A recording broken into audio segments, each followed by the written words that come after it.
আমি একজন ছাত্র আলেমদের সাথে থেকে সব আমল আখলাক ঠিক রাখতে পারলেও হস্তমৈথুন ছাড়তে পারি না। 2 বছর আগে একটি মেয়ের সাথে বিয়ের কথা হয়েছিল, এখন কোনো কারণবশত হয় নাই, মাঝে কথা বন্ধ ছিল। 2 মাস আগে বাড়ির সব জানাই, আবার এখন ফ্যামিলি ভাবে কথা হয়, খোঁজ খবর নিয়ে আব্বা রাজি না এখন, কিন্তু মেয়ে নাকি আমাকে এখন খুব পছন্দ করে। আমি সব জায়গা থেকে ব্লক দিয়েছি তাকে কষ্ট দেয়াতে এখন কোনো গুনাহ হবে কিনা আমার। আমি একজন ছাত্র আলেমদের সাথে থেকে সব আমল আখলাক ঠিক রাখতে পারলেও হস্তমৈথুন ছাড়তে পারি না, এত চেষ্টা করে তাও পারি না।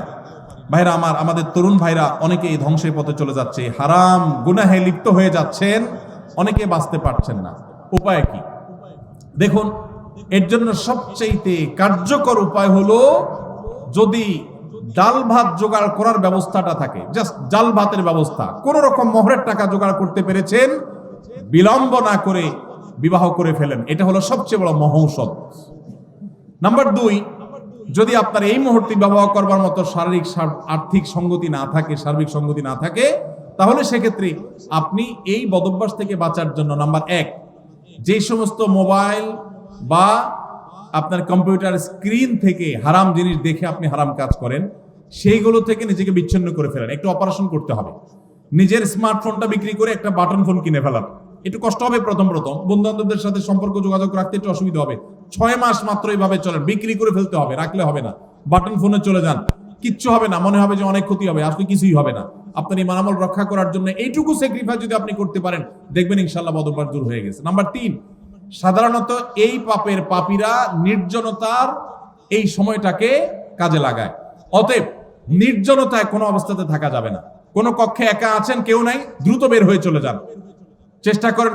2 বছর আগে একটি মেয়ের সাথে বিয়ের কথা হয়েছিল, এখন কোনো কারণবশত হয় নাই, মাঝে কথা বন্ধ ছিল। 2 মাস আগে বাড়ির সব জানাই, আবার এখন ফ্যামিলি ভাবে কথা হয়, খোঁজ খবর নিয়ে আব্বা রাজি না এখন, কিন্তু মেয়ে নাকি আমাকে এখন খুব পছন্দ করে। আমি সব জায়গা থেকে ব্লক দিয়েছি তাকে কষ্ট দেয়াতে এখন কোনো গুনাহ হবে কিনা আমার।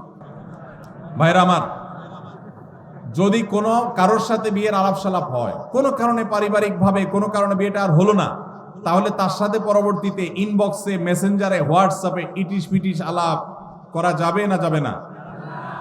যদি করেন তাহলে সেটা হবে জেনা। সেটা হবে কি? জেনা।